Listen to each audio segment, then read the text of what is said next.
സ്റ്റാർലിങ്കിന് India government അംഗീകാരം നൽകിയതോടെ ഇനി സ്വകാര്യ ടെലികോം കമ്പനികൾ തകരുമോ? ഇന്ത്യൻ സർക്കാരിന്റെ നിബന്ധനകൾ എലോൺ മസ്ക് അംഗീകരിക്കുമോ? സ്റ്റാർലിങ്ക് ഇന്ത്യയിൽ വന്നതിന് ശേഷം എന്ത് പുതിയ മാറ്റങ്ങളാണ് ഇവിടെ സംഭവിക്കാൻ പോകുന്നത്? ഇപ്പോൾ സ്റ്റാർലിങ്കിന്റെ നെറ്റ്വർക്ക് ലോകമെമ്പാടും വ്യാപിച്ചിരിക്കുകയാണ്. ഇതുകൂടാതെ സ്റ്റാർലിങ്ക് നെറ്റ്വർക്ക് ഭാവിയിൽ ടെലികോം മേഖലയുടെ മുഴുവൻ രാജാവായി മാറാൻ പോകുന്നുവെന്ന് വേണമെങ്കിൽ പറയാം. എലോൺ മസ്കിന് ഇന്ത്യയിൽ സാറ്റലൈറ്റ് ഇന്റർനെറ്റ് ആരംഭിക്കാനുള്ള അനുമതി ലഭിച്ചതു മുതൽ ഇന്ത്യയിലെ എല്ലാ ടെലികോം കമ്പനികളും വലിയ പ്രശ്നത്തിലാണെന്നാണ് തോന്നുന്നത്. കാരണം ഇന്റർനെറ്റ് ലോകത്ത് പുതിയൊരു എതിരാളി എത്തിയിരിക്കുന്നു. Elon Musk. ഇന്ത്യയിലെ ടെലികോം മന്ത്രി ജ്യോതിരാദിത്യ സിന്ധ്യ ഇന്ത്യയിൽ സ്റ്റാർലിങ്ക് ആരംഭിക്കുന്നതിനുള്ള ലൈസൻസ് ഔദ്യോഗികമായി നൽകിയിട്ടുണ്ട്. ഇതോടൊപ്പം ഒരു പ്രധാന വ്യവസ്ഥയും വെച്ചിട്ടുണ്ട്. എന്നാൽ ഈ നിബന്ധനകൾ എലോൺ മസ്ക് അംഗീകരിക്കുമോ? കൂടാതെ ഏതൊക്കെ ടെലികോം കമ്പനികൾക്കാണ് എലോൺ മസ്കിനെ നേരിടേണ്ടി വരുന്നത്? സ്റ്റാർലിങ്ക് ഇന്ത്യയിൽ സേവനങ്ങൾ ആരംഭിച്ചാൽ അതിന്റെ റേറ്റും വളരെ കൂടുതലായിരിക്കുമോ? കൂടാതെ ആളുകൾക്ക് എങ്ങനെ ഇന്റർനെറ്റ് ലഭിക്കും? ജിയോയും എയർടെല്ലും പോലെയുള്ള സ്വകാര്യ ടെലികോം കമ്പനികൾ അവരുടെ നെറ്റ്വർക്കിൽ എന്ത് പുതിയ മാറ്റങ്ങൾ വരുത്തും? തുടങ്ങി നിരവധി ചോദ്യങ്ങൾ പലർക്കുമുണ്ട്. ഇതിനെക്കുറിച്ചെല്ലാം അറിയാനായി ഫുൾ വീഡിയോ കാണൂ. എല്ലാവർക്കും ഫെമ്മിന്റെ പുതിയൊരു വീഡിയോയിലേക്ക് സ്വാഗതം. അപ്പോൾ നമുക്ക് വിഷയത്തിലേക്ക് കടക്കാം. നമ്മൾ ഈ വീഡിയോയിൽ പറയുന്ന എലോൺ മസ്ക് തന്നെയാണ് ട്വിറ്ററും വാങ്ങിയത്. താമസിയാതെ അവർ അവരുടെ പ്രൊവൈഡേഴ്സിലൊന്നിനെ ഇന്ത്യയിൽ കൊണ്ടുവരും. മുകേഷ് അംബാനി ജിയോയുടെ നെറ്റ്വർക്ക് നടത്തുകയും സുനിൽ ഭാരതി എയർടെൽ കമ്പനി നടത്തുകയും ചെയ്യുന്നത് പോലെ തന്നെ എലോൺ മസ്കും തന്റെ സ്റ്റാർലിങ്ക് കമ്പനിയെ അവതരിപ്പിക്കും. മസ്കിന്റെ സ്റ്റാർലിങ്ക് കമ്പനിക്ക് ഇന്ത്യയിൽ പ്രവർത്തിക്കാൻ അനുമതി നൽകാൻ ഇന്ത്യൻ സർക്കാർ തയ്യാറാണെന്ന് ജ്യോതിരാദിത്യ സിന്ധ്യ പറഞ്ഞു. എന്നാൽ ഇതിനായി സ്റ്റാർലിങ്ക് ഇന്ത്യയിൽ എല്ലാ നിയമങ്ങളും കൃത്യമായി പാലിക്കേണ്ടതുണ്ട്. ഏതൊരു വിദേശി കമ്പനിയും ഇന്ത്യയിൽ പ്രവർത്തിക്കാൻ ചില നിയമങ്ങൾ പാലിക്കണമെന്ന് ടെലികോം മന്ത്രി പറഞ്ഞു. അതിനാൽ സ്റ്റാർലിങ്കും ഈ നിയമങ്ങൾ പാലിക്കേണ്ടതുണ്ട്. ഇതുകൂടാതെ സ്റ്റാർലിങ്ക് ആയാലും മറ്റേതെങ്കിലും കമ്പനിയായാലും രാജ്യത്തെ ഏത് കമ്പനിയെയും ഇന്ത്യയിൽ പ്രവർത്തിക്കാൻ അനുവദിക്കാമെന്നും കേന്ദ്രമന്ത്രി പറഞ്ഞിട്ടുണ്ട്. എന്നാൽ ഇതിന് ഇന്ത്യ ഗവൺമെന്റ് ഉണ്ടാക്കിയ നിയമങ്ങൾ അവർ പാലിക്കണമെന്ന ഒറ്റ നിബന്ധന മാത്രമേയുള്ളൂ. ഈ കമ്പനികളെല്ലാം സൈബർ സുരക്ഷയിൽ പ്രത്യേകം ശ്രദ്ധിക്കേണ്ടി വരുമെന്നതാണ് ഇതിലെ ഏറ്റവും വലിയ കാര്യം. വിദേശ കമ്പനികൾ നമ്മുടെ എല്ലാ നയങ്ങളും അംഗീകരിച്ചാൽ നമ്മൾ വളരെ സന്തുഷ്ടരാകും. എല്ലാത്തിനുമുപരി ഇന്ത്യ ഗവൺമെന്റ് പാലിക്കാൻ ആഗ്രഹിക്കുന്ന ഈ നിയമങ്ങൾ ഏതൊക്കെയാണ് എന്ന് നമുക്ക് മനസ്സിലാക്കാം. സുരക്ഷയുമായി ബന്ധപ്പെട്ട നിയമങ്ങൾ അനുസരിച്ച് രാജ്യത്ത് പ്രവർത്തിക്കുന്ന സാറ്റലൈറ്റ് കമ്മ്യൂണിക്കേഷൻ കമ്പനികൾക്ക് അവരുടെ എല്ലാ ഡേറ്റയും രാജ്യത്തിനുള്ളിൽ സൂക്ഷിക്കേണ്ടത് നിർബന്ധമാണ്. അതിനാൽ സ്റ്റാർലിങ്കിനും ഈ ഉത്തരവ് അനുസരിക്കേണ്ടി വരും. ആവശ്യമെങ്കിൽ അതിന്റെ മുഴുവൻ ഡേറ്റയും ഇന്റലിജൻസ് കമ്പനിയെ കാണിക്കേണ്ടി വരും. ഈ നയങ്ങളെല്ലാം രാജ്യത്തിന്റെ സൈബർ സുരക്ഷ വർദ്ധിപ്പിക്കാൻ ഉണ്ടാക്കിയതാണ്. എന്നാൽ ഇപ്പോൾ ഈ നിയമങ്ങളെല്ലാം അറിഞ്ഞതിന് ശേഷം ഈ വിഷയത്തിൽ സ്റ്റാർലിങ്ക് എന്താണ് പറയുന്നതെന്നറിയേണ്ടത് വളരെ ഇമ്പോർട്ടന്റ് ആണ്. ചില സമീപകാല റിപ്പോർട്ടുകൾ പ്രകാരം സാറ്റലൈറ്റ് ബ്രോഡ്ബാൻഡ് കമ്പനിയായ സ്റ്റാർലിങ്ക് സർക്കാർ ഉണ്ടാക്കിയ എല്ലാ നിയമങ്ങളും പാലിക്കാൻ തയ്യാറാണ്. ഇന്ത്യയുടെ എല്ലാ നിയമങ്ങളും പാലിക്കാൻ എലോൺ മസ്ക് തീർച്ചയായും സമ്മതിച്ചു. വാസ്തവത്തിൽ ചില മാധ്യമ റിപ്പോർട്ടുകൾ പ്രകാരം ടെലികോം ഡിപ്പാർട്ട്മെന്റുമായുള്ള കൂടിക്കാഴ്ചയിൽ സാറ്റലൈറ്റ് സേവനങ്ങളുടെ ലൈസൻസും സുരക്ഷയുമായി ബന്ധപ്പെട്ട എല്ലാ കാര്യങ്ങളും സ്റ്റാർലിങ്ക് സമ്മതിച്ചിട്ടുണ്ട്. എന്നാൽ സ്റ്റാർലിങ്ക് കമ്പനി ഇതുവരെ ഒരു കരാറും ഫയൽ ചെയ്തിട്ടില്ല. സ്റ്റാർലിങ്ക് കമ്പനി 2022 സാറ്റലൈറ്റ് ലൈസൻസിന് വേണ്ടി അപേക്ഷിച്ചിട്ടുണ്ടായിരുന്നു. എന്നാൽ ചില കാരണങ്ങളാൽ അന്ന് എലോൺ മസ്കിന് ഇന്ത്യ ഗവൺമെന്റിന്റെ ലൈസൻസ് കിട്ടിയില്ല. എന്നാൽ ഇപ്പോൾ 2 വർഷത്തിന് ശേഷം സ്റ്റാർലിങ്കിന് ഇന്ത്യ ഗവൺമെന്റിന്റെ ലൈസൻസ് കിട്ടി. എന്നാൽ സ്റ്റാർലിങ്ക് സേവനങ്ങൾ ഇന്ത്യയിൽ ആരംഭിക്കുന്നത് വിലനിർണ്ണയത്തിനും സ്പെക്ട്രം അലോക്കേഷനുമായുള്ള നിയമങ്ങൾ സർക്കാർ തീരുമാനിക്കുമ്പോൾ മാത്രമേ ഈ മുഴുവൻ പ്രക്രിയയും telecom regulatory authority of India, അതായത് ട്രേ, അതിന്റെ പേരിൽ ചാർട്ട് ഷീറ്റ് പുറത്തെടുക്കുമ്പോൾ മാത്രമേ മുന്നോട്ട് പോകൂ. ഡിസംബർ അവസാന വാരത്തോടെ ട്രേ അതിന്റെ റിപ്പോർട്ട് പുറത്തുവിടുമെന്ന് പ്രതീക്ഷിക്കുന്നു. ഇന്ത്യയിലെ സ്റ്റാർലിങ്ക് സേവനത്തിനായി യൂസേഴ്സ് എത്ര പണം നൽകേണ്ടി വരുമെന്ന കാര്യത്തിൽ പലർക്കും സംശയമുണ്ട്. നിലവിൽ സ്റ്റാർലിങ്ക് സാറ്റലൈറ്റ് ഇന്റർനെറ്റിന് വിദേശത്ത് പ്രതിമാസം 5000 രൂപ മുതൽ 1000 രൂപ വരെയാണ് റേറ്റ്.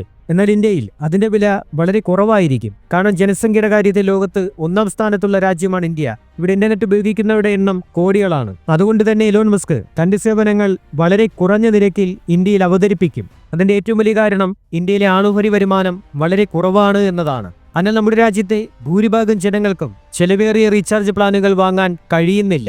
ഇത് മാത്രമല്ല, ചില റിപ്പോർട്ടുകൾ പ്രകാരം ഇന്ത്യയിൽ സ്റ്റാർലിങ്ക് സേവനങ്ങൾക്ക് പ്രതിമാസം 500 മുതൽ 1000 രൂപ മാത്രമേ ചിലവാകൂ എന്ന വാർത്തയും പുറത്തു വരുന്നുണ്ട്. എന്നാൽ ഇപ്പോൾ ഈ വില ഇന്ത്യൻ കമ്പനികളെക്കാൾ വളരെ കൂടുതലാണോ എന്നൊരു ചോദ്യം ചിലർക്കുണ്ടാകാം.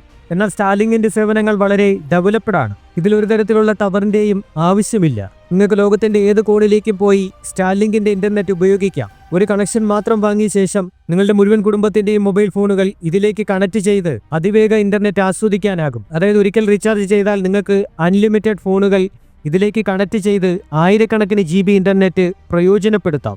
ഇതെന്ന് പല ടെലികോം കമ്പനികൾക്കും നൽകാൻ കഴിയുന്നില്ല. 500 രൂപയോ 1000 രൂപയോ ചെലവഴിച്ച് സ്റ്റാർലിങ്ക് നിങ്ങൾക്ക് ഈ സേവനം നൽകിയാൽ നിങ്ങൾക്ക് സ്വകാര്യ കമ്പനികളുടെ സിമ്മുകൾ ഉപയോഗിക്കണോ അതോ എലോൺ മസ്കിന്റെ സ്റ്റാർലിങ്ക് കമ്പനി ഉപയോഗിക്കണോ എന്ന് ചിന്തിക്കാം. ഇതുകൂടാതെ ബ്രോഡ്ബാൻഡ് അല്ലെങ്കിൽ വൈഫൈ കണക്ഷൻ ലഭിക്കുന്നതിന് നിങ്ങൾ വയറൊന്നും ഇൻസ്റ്റാൾ ചെയ്യേണ്ടതില്ല എന്നതാണ് സ്റ്റാർലിങ്കിന്റെ ഏറ്റവും വലിയ നേട്ടം. പകരം അതിന്റെ സേവനങ്ങൾ ഒരു റൂട്ടറിലൂടെ മാത്രമാണ് നൽകുന്നത്. എന്നാൽ ജിയോ എയർടെലിനും വൈഫൈ കണക്ഷൻ ലഭിക്കുന്നതിന് നിരവധി കിലോമീറ്ററുകൾ നീളമുള്ള വയറുകൾ സ്ഥാപിക്കേണ്ടതുണ്ട്. എന്നാൽ പോലും നല്ല സേവനങ്ങൾ ജനങ്ങൾക്ക് കിട്ടാറില്ല. സ്റ്റാർലിങ്ക് വരുന്നതോടെ നിരവധി മേഖലകളിൽ ധാരാളം പ്രയോജനങ്ങൾ ഉണ്ടാകും. ഒരു മലയോര ഗ്രാമത്തിലാണ് നിങ്ങൾ താമസിക്കുന്നതെങ്കിൽ ഈ ഡിജിറ്റൽ യുഗത്തിലെ നിരവധി അവസരങ്ങൾ പ്രയോജനപ്പെടുത്താൻ നിങ്ങൾക്ക് ചിലപ്പോൾ കഴിഞ്ഞെന്ന് വരില്ല. മലയോര മേഖലയിലേക്ക് പോകുമ്പോൾ പലപ്പോഴും അവിടെ നെറ്റ്വർക്ക് അപ്രത്യക്ഷമാവുകയും ലോകവുമായുള്ള നമ്മുടെ ബന്ധം നഷ്ടപ്പെടുകയും ചെയ്യും. ഇന്നെല്ലാം നമ്മുടെ വിരൽത്തുമ്പിൽ ലഭ്യമാണ്, പക്ഷേ അത് അവരിൽ നിന്ന് വളരെ അകലെയാണ്. ഈ സാഹചര്യത്തിലാണ് കേബിളുകളും ടവറുകളും സ്ഥാപിക്കാതെ തന്നെ ഇത്തരം പ്രദേശങ്ങളിൽ പോലും അതിവേഗത്തിൽ ഇന്റർനെറ്റ് നൽകാവുന്ന സാങ്കേതിക വിദ്യ എലോൺ മസ്ക് നമ്മുടെ നാട്ടിൽ എത്തിക്കാൻ പോകുന്നത്. ഇന്നത്തെ കാലത്ത് മെട്രോ സിറ്റീസിൽ താമസിക്കുന്നവർക്ക് എല്ലാ വിവരങ്ങളും അവരുടെ വിരൽത്തുമ്പിൽ ലഭ്യമാണ്. എന്നാൽ വിദൂര സ്ഥലങ്ങളിൽ താമസിക്കുന്ന ആളുകൾക്ക് ഇന്റർനെറ്റ് ഇല്ല. അതിനാൽ അവർക്ക് വിവരങ്ങൾ ശേഖരിക്കാൻ അല്പം ബുദ്ധിമുട്ടാണ്. അതിനാൽ സ്റ്റാർലിങ്ക് വന്നാൽ അവർക്ക് ഓൺലൈൻ വിദ്യാഭ്യാസം നേടുന്നത് വളരെ എളുപ്പമാകും. അവർക്ക് എന്തെങ്കിലും വിവരങ്ങൾ ആവശ്യമുണ്ടെങ്കിൽ അതവരുടെ വിരൽത്തുമ്പിൽ കിട്ടും. ആരോഗ്യ പരിപാലന മേഖലയിലും പുരോഗതിയുണ്ടാകും. ഗ്രാമപ്രദേശങ്ങളിലെ മിക്ക ചെറിയ ആശുപത്രികളിലും ക്ലിനിക്കുകളിലും ടെലിമെഡിസിൻ പോലെയുള്ള സേവനങ്ങൾ എളുപ്പത്തിൽ നൽകാനാകും. ഇതിന്റെ സഹായത്തോടെ ഇത്തരം പ്രദേശങ്ങളിൽ താമസിക്കുന്നവർക്ക് കൃത്യമായ ചികിത്സ ലഭിക്കും. രാജ്യത്തെ മലയോര മേഖലകളിലും മരുഭൂമിയിലെയും വിനോദസഞ്ചാര കേന്ദ്രങ്ങളിലേക്ക് ഇന്റർനെറ്റ് സൗകര്യം നൽകുന്നതിലൂടെ സ്റ്റാർലിങ്ക് ടൂറിസം വ്യവസായത്തിനും കൂടുതൽ പ്രയോജനം ചെയ്യും. ഇത് പ്രാദേശിക സമ്പദ് വ്യവസ്ഥയെ വികസിപ്പിക്കും. കൂടാതെ ഭൂകമ്പം, വെള്ളപ്പൊക്കം, മറ്റനേകം ദുരന്തങ്ങൾ എന്നിവ ഉണ്ടാകുമ്പോൾ ഈ സാറ്റലൈറ്റ് ഇന്റർനെറ്റ് ഒരു അടിയന്തര ഉപകരണമായി പ്രവർത്തിക്കും. ഇതിലൂടെ അടിയന്തര സേവനങ്ങൾ വേഗത്തിൽ വിന്യസിക്കാനും പ്രധാനപ്പെട്ട വിവരങ്ങൾ വിദൂര സ്ഥലങ്ങളിലേക്ക് പോലും അയക്കാനും കഴിയും. ഇതുമൂലം പോലീസിനും സൈനിക ഉദ്യോഗസ്ഥർക്കും രക്ഷാപ്രവർത്തനം വേഗത്തിൽ ആരംഭിക്കാനാവും. നിലവിൽ സ്റ്റാർലിങ്ക് ലോകത്തെ 90-ലധികം രാജ്യങ്ങളിൽ സേവനങ്ങൾ നൽകുന്നുണ്ട്. അവരുടെ സബ്സ്ക്രൈബേഴ്സിനെ കുറിച്ച് പറയുകയാണെങ്കിൽ 2022 സ്റ്റാർലിങ്കിന് 1 ദശലക്ഷത്തിലധികം സബ്സ്ക്രൈബേഴ്സ് ഉണ്ടായിരുന്നു. ഇപ്പോൾ ഈ എണ്ണം 4 ദശലക്ഷം കവിഞ്ഞു. ഇപ്പോൾ സ്വകാര്യ ടെലികോം കമ്പനികൾ അവരുടെ റീചാർജ് നിരക്ക് വളരെയധികം വർദ്ധിപ്പിച്ചിട്ടുണ്ട്. ഒരു പാവപ്പെട്ട കുടുംബത്തിലെ ഒരാൾക്ക് എല്ലാ മാസവും റീചാർജ് ചെയ്യാൻ പോലും 10 തവണ ചിന്തിക്കേണ്ടി വരും. ഈ സാഹചര്യത്തിൽ ഇന്ത്യയിൽ സ്റ്റാർലിങ്ക് സേവനങ്ങൾ ആരംഭിക്കുന്നതിന് പിന്നാലെ എലോൺ മസ്ക് തന്റെ സാറ്റലൈറ്റ് സ്മാർട്ട് ഫോണും പുറത്തിറക്കാൻ പോകുന്നുവെന്നതും ശ്രദ്ധേയമാണ്. ഇതിലേതെങ്കിലും തരത്തിലുള്ള സിം കാർഡിന്റെ ആവശ്യമില്ല. പകരം അത് സ്വയം ഉപഗ്രഹവുമായി ബന്ധിപ്പിക്കുകയും നിങ്ങൾക്ക് നല്ല ഇന്റർനെറ്റ് സേവനം നൽകുകയും ചെയ്യും. സ്റ്റാർലിങ്ക് സേവനത്തിന്റെ വരവോടെ ഇന്ത്യയിലെ ടെലികോം മേഖല ആകെ മാറുമെന്ന് നമുക്കിപ്പോൾ ഊഹിക്കാം. സ്റ്റാർലിങ്ക് ഇന്ത്യയിൽ വരുന്നത് നല്ലതാണോ? നിങ്ങളുടെ അഭിപ്രായം കമന്റ് ചെയ്യണം. ഈ വീഡിയോ ഇഷ്ടമായെങ്കിൽ ലൈക്ക് ചെയ്യണം, ഷെയർ ചെയ്യണം. കൂടാതെ ചാനൽ സബ്സ്ക്രൈബ് ചെയ്ത ശേഷം ബെല്ലൈക്കൺ അമർത്തി ഓൾ എന്ന ഓപ്ഷൻ സെലക്ട് ചെയ്യുകയും വേണം. അടുത്ത വീഡിയോ കണ്ടുമുട്ടുന്നതുവരെ ഗുഡ് ബൈ. ജയ് ഹിന്ദ്.